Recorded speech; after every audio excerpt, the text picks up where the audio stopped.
বিসমিল্লাহির রহমানির রহিম। আসসালামু আলাইকুম প্রিয় শিক্ষার্থীরা, কেমন আছো? আশা করি ভালো আছো। তো কেএমসি উচ্চ বিদ্যালয়ের অনলাইন ক্লাসের অংশ হিসেবে আজকে আমি তোমাদের পদার্থবিজ্ঞানের কাজ, ক্ষমতা ও শক্তি অধ্যায়টা থেকে কিছু টপিকস নিয়ে আলোচনা করব। তোমাদের সাথে আছে আমি এনামুল ইসলাম একরাম, সহকারী শিক্ষক, কেএমসি রামনগর কেএমসি উচ্চ বিদ্যালয়, দাগনভূঞা, ফেনী। তো প্রিয় শিক্ষার্থীরা, এই অধ্যায়ের আমরা কিছু বেসিক জিনিস নিয়ে আলোচনা করব, এরপরে কিছু প্রমাণ আছে, তো দেখি কতটা আলোচনা করা যায়। তো সেক্ষেত্রে প্রথমে হচ্ছে বিভব শক্তি। কেমন? প্রথমে হচ্ছে বিভব শক্তি। বিভব শক্তিটা কি? বিভব শক্তিটা হচ্ছে, ধরো যে একটা বস্তু ভূমিতে আছে, কেমন? এটার ওজনটা হচ্ছে এটা বরটা হচ্ছে এম বড় একটি বস্তু মাটিতে আছে। এখন আমরা এটিকে একটি নির্দিষ্ট উচ্চতা, ধরো যে এইচ উচ্চতায় উঠাবো, ঠিক আছে? সেক্ষেত্রে আমাকে বল প্রয়োগ করতে হচ্ছে এফ, ঠিক আছে? এখন দেখো তো, এটির ক্ষেত্রে আমাকে কিন্তু অভিকর্ষজ ত্বরণ জি এর বিরুদ্ধে কাজ করতে হয়েছে, ঠিক আছে? এটা হচ্ছে অভিকর্ষজ ত্বরণ জি এর বিরুদ্ধে কাজ করতে হয়েছে। আমি আবার বলতেছি, রিপিট করতেছি, এম বরের একটি বস্তুকে আমি এইচ উচ্চতায় উঠাচ্ছি এফ বল প্রয়োগ করে। তো সেই ক্ষেত্রে বস্তুটাকে যখন এখানে উঠাবো, সেক্ষেত্রে কৃত কাজটাই হচ্ছে মূলত বিভব শক্তি। তোমরা খেয়াল করবা, শক্তি আর কাজের একক কিন্তু একই। তো সেক্ষেত্রে আমরা জানি কৃত কাজ সমান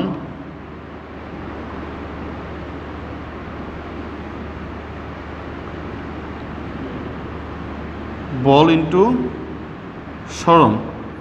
এখন বল হচ্ছে কত? এখানে এফ। সরণ হচ্ছে আমি কতটুকু উচ্চতা নিলাম? এইচ। কেমন? এখন হচ্ছে এফ সমান কি আবার বলতে পারি আমরা? এফ সমান হচ্ছে এম এ, কিন্তু এই ক্ষেত্রে কিন্তু আমি ত্বরণ হচ্ছে না, আমি কিন্তু অভিকর্ষজ ত্বরণের বিরুদ্ধে কাজ করছি। তাহলে আমি এফ এর জায়গায় বসাবো এম জি এইচ। তাহলে কৃত কাজ সমান হচ্ছে এম জি এইচ। এটি হচ্ছে বস্তুটির বিভব শক্তি। বিভব শক্তির পরিমাণটা নির্ভর করবে বস্তুটির বলের উপর। অভিকর্ষজ ত্বরন্ত ধ্রুবক 9.8, এইচ হচ্ছে এটি কত মিটার উঠালাম তার উপর। তাহলে কৃত কাজটা হচ্ছে এম জি এইচ, এই তিনটির মানের উপর ডিপেন্ড করে ভ্যারি করবে। তো সেক্ষেত্রে আমরা বলতে পারি, এটার মধ্যে এম্বরের বস্তুটিকে যখন আমি এই উচ্চতায় উঠালাম, এটির মধ্যে যে বিভব শক্তিটা সঞ্চিত হলো সেটি হচ্ছে এম জি এইচ এর মানের সমান। তাহলে বিভব শক্তি হচ্ছে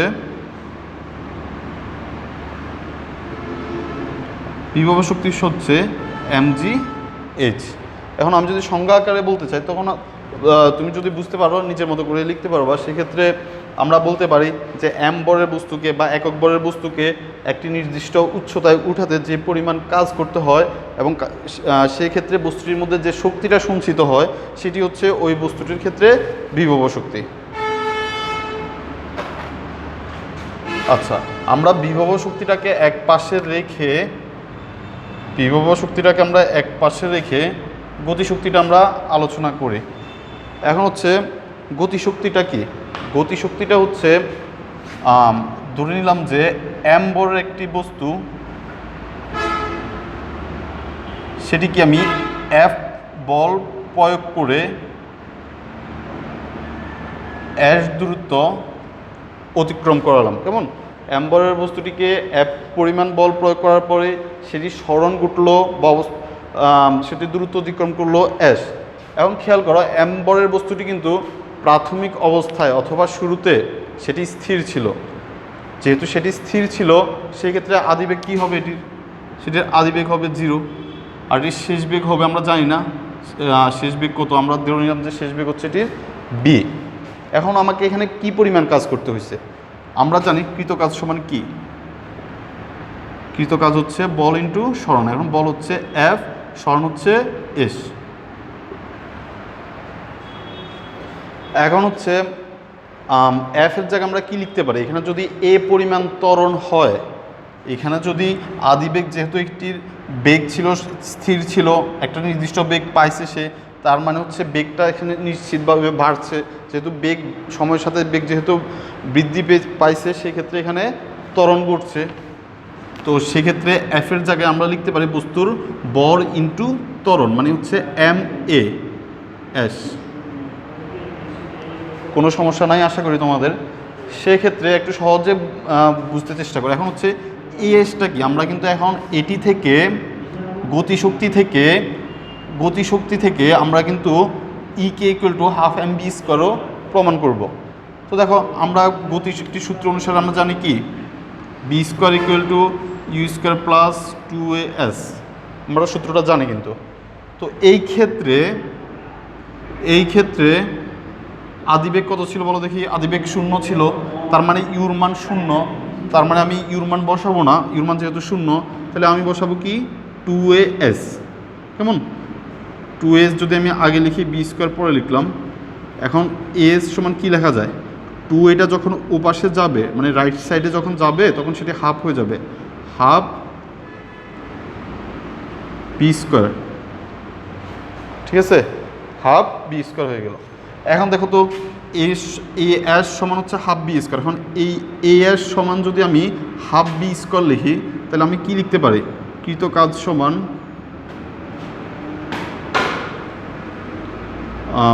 এম এ এস। এখন হচ্ছে এই এম এর জায়গায় এমটি ঠিক থাকবে, এই এসের জায়গায় কি হবে? Half v square. কেমন? তাহলে কৃত কাজ সমান কি হবে? Half M V square. এই কৃত কাজটাই হচ্ছে মূলত গতিশক্তি। ঠিক আছে, যাকে আমরা কি দ্বারা প্রকাশ করি? ইকে দ্বারা প্রকাশ করি। তাহলে আমরা এটা প্রমাণ হয়ে গেল যে E K equal to half M V square. ঠিক আছে, তাহলে আমরা জানি যে কোনো অবস্থানে বস্তুর মোট যান্ত্রিক শক্তি হচ্ছে, ধরো যে আমি এই ডাস্টারটাকে এখানে রাখলাম, এই যে কোনো বস্তু যে কোনো অবস্থানে এটির মধ্যে দুই প্রকার শক্তি থাকতে পারে। একটা হচ্ছে মানে এটার মধ্যে মোট শক্তিটার হচ্ছে মোট শক্তির পরিমাণটা হচ্ছে দুইটা শক্তির যোগফল। একটি হচ্ছে এটির বিভব শক্তি, আর একটি হচ্ছে এটির গতিশক্তি। কেমন? যে কোনো অবস্থানে বস্তু সেটি যে অবস্থায় থাকুক সেটির মোট যান্ত্রিক শক্তির পরিমাণটা হচ্ছে তার বিভব শক্তি আর এটির গতিশক্তির যোগফলের সমষ্টির সমান। আচ্ছা, তাহলে আমাদের দ্বিতীয় টপিক্সটাও শেষ হয়ে গেল। এখন আমরা সম্পূর্ণ ভিন্ন একটি টপিক্সে যাব, সেটা হচ্ছে পড়ন্ত বস্তু যে কোনো অবস্থানে মোট শক্তি যে সমান হয় তার একটি প্রমাণ দেওয়ার চেষ্টা করব।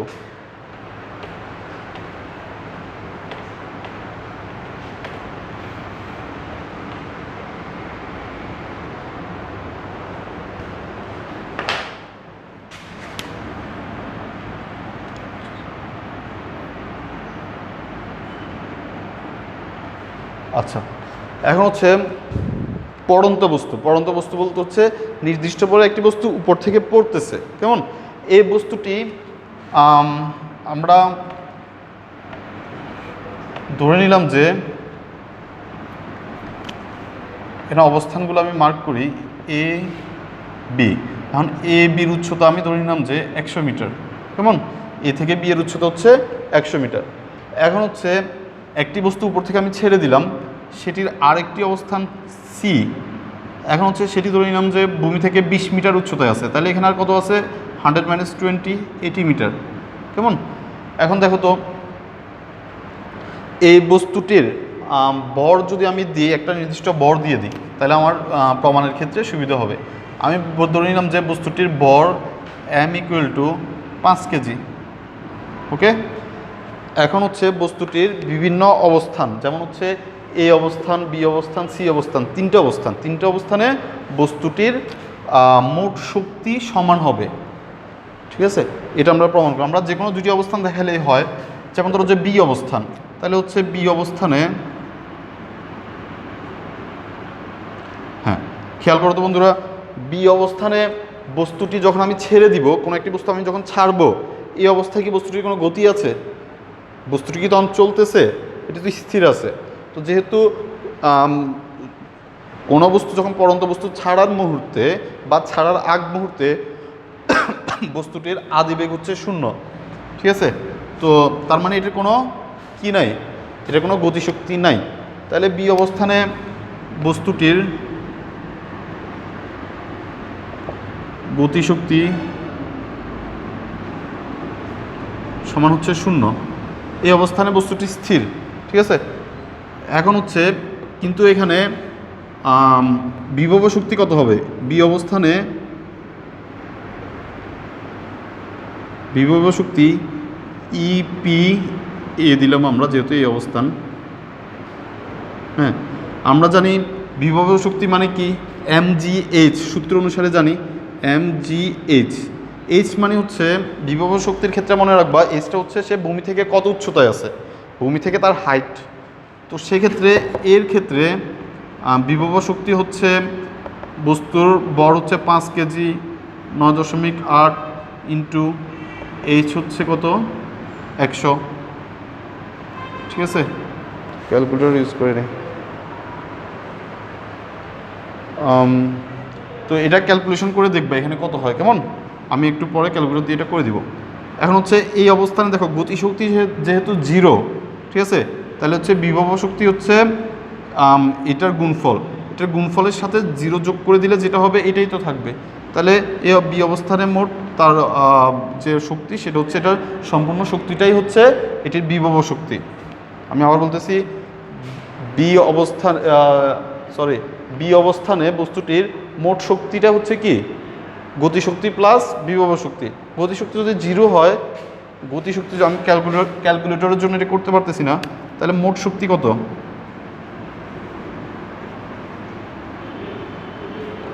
মোট শক্তি হচ্ছে গতিশক্তি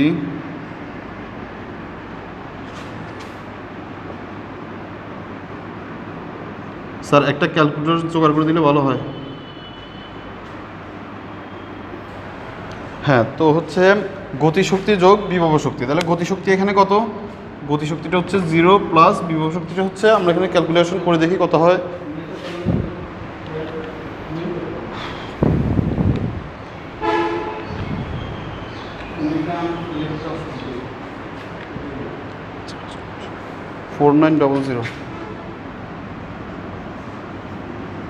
হ্যাঁ, এত জুল, শক্তির একক হচ্ছে জুল, তাহলে এটা হচ্ছে 4900 এত জুল, তাহলে হচ্ছে 4900 জুল।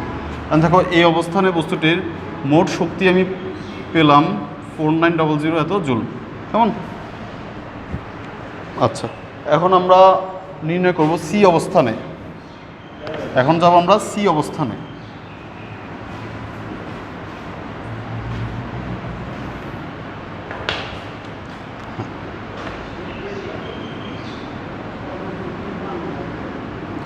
সি অবস্থানে বিভব শক্তি, হ্যাঁ ইপিসি দিই। হ্যাঁ, আমরা জানি কি mgh। এখন দেখো তো বন্ধুরা, সি অবস্থানে বস্তুর ভরের কি কোনো পরিবর্তন হয়েছে? ভরের পরিবর্তন একই আছে, সেম। তাহলে 5 × 9.8। এখন হচ্ছে সি অবস্থানে বস্তুটি ভূমি থেকে কত উচ্চতায় আছে? ভূমি থেকে সে 20 মিটার উচ্চতায় আছে, কেমন? তাহলে হচ্ছে এইচের জায়গায় আমি বসাবো 20। এখন হচ্ছে পরে বলতেছি,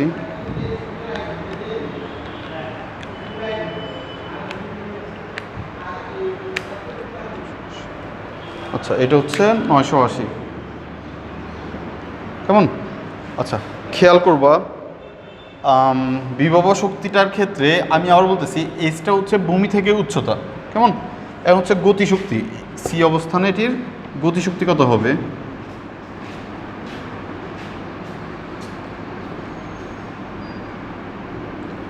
আমরা জানি গতিশক্তি হচ্ছে ½ m/v², কেমন?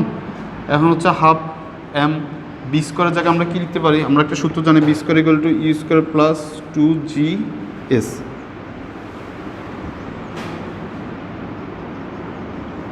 এখন দেখো বস্তুটির কিন্তু আদি বেগ মানে ইউ কিন্তু 0 ছিল, স্থির অবস্থান থেকে তাকে ছাড়া হয়েছে, তার মানে ইউ হচ্ছে 0, তার মানে ইউর মান আমি বসাবো না, আমি এখানে ডিরেক্ট 2gs বসাবো।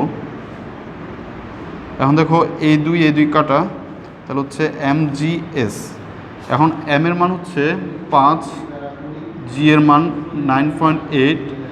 এখন দেখো এই এসটার মান কি হবে? এসটার মান হচ্ছে বস্তুটি যে পথটা অতিক্রম করে আসছে। এখন দেখো তো সি অবস্থানে বস্তুটি বি অবস্থান থেকে কতটা দূরত্ব অতিক্রম করে আসছে? বস্তুটি সেটি 80 মিটার দূরত্ব অতিক্রম করে আসছে, কেমন? এটি। তো তোমরা এই অঙ্কগুলোতে একটা জিনিস খেয়াল রাখবা যে বিভব শক্তির ক্ষেত্রে সে ভূমি থেকে কত উচ্চতায় আছে, আর হচ্ছে গতিশক্তির ক্ষেত্রে এই এসটা হচ্ছে সেটি কোন দূরত্বটা অতিক্রম করে আসছে সেটা। আমরা এটা ক্যালকুলেশন করে দেখি।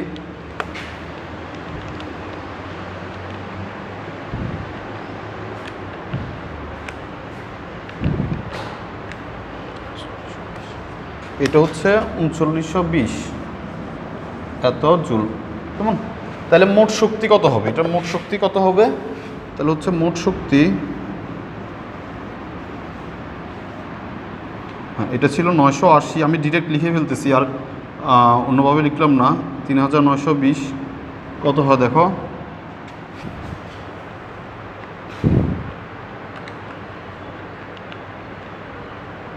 চার হাজার 900, এটা হচ্ছে 4900 জুল, কেমন? তাহলে এই অবস্থানেও আমরা পেলাম কত? 4900 জুল। একইভাবে তোমরা এই অবস্থানেও বের করতে পারবা। সেক্ষেত্রে একটা সুবিধা আছে, সুবিধাটা হচ্ছে এই অবস্থানে কিন্তু বস্তুটির কোনো গতি নেই, ঠিক আছে? এই অবস্থানে বস্তুটির গতি আছে কিন্তু বস্তুটির বিভব শক্তি শূন্য হবে।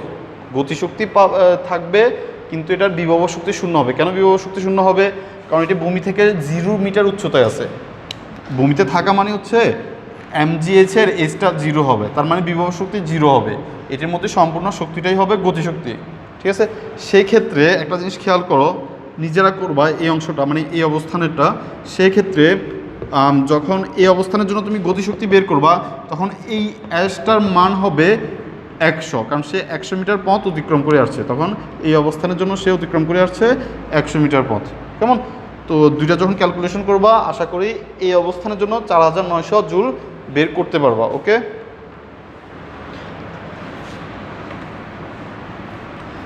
আমাদের সময় স্বল্পতার জন্য আমরা লাস্টের যে টপিকটা আছে সেটি খুব সংক্ষেপে করব, আশা করি বোঝার চেষ্টা করবা তোমরা।